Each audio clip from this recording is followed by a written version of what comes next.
Hey, Antonio here with Enhanced Movements. We're going to be reviewing what's coined as the joint-by-joint approach model or regional interdependence, okay? So here's our man. The reason why we're doing it on the whiteboard, which we have a spine, we're going to highlight some of the more important parts, is we're going to highlight some of the joints and how they have and the relationships to each other. So throughout our body, we have certain areas that have relatively more mobility and relatively more stability just based on the simple fact of how they're made and how they're structured. And also structure also then dictating the function, right? So ankles are going to be relatively more mobile. So our blue mobile, okay? And then our green is going to be more stable, okay?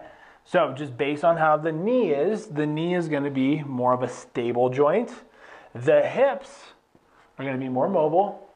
Your lower back, okay, like lumbar, spine, sacral region, that whole kind of pelvis area together is going to be more stable. Your mid-back is going to be more mobile, okay?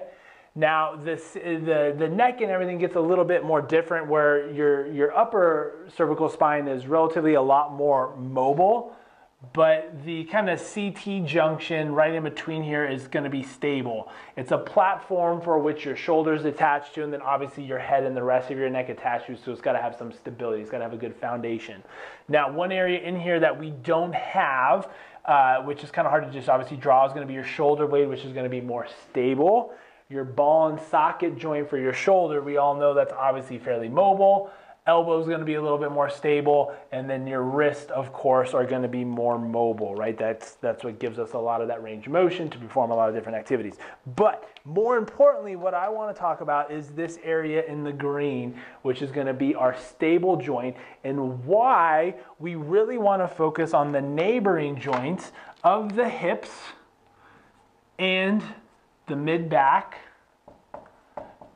to make sure that they are actually indeed mobile, okay? So I need these two areas, okay, to be mobile. Otherwise, depending on my activities, I might be using the lower back for mobility because I don't have the mobility to create the requirements. Humans by nature are goal-oriented, so if I tell you to do a task, you will complete that task based on your motivation to complete the task. If you do not have range of motion or the ability to do it, you'll compensate and do whatever you need to do to complete it, okay? So that's why it's super critical to make sure that we have that range of motion to ensure the necessary stability.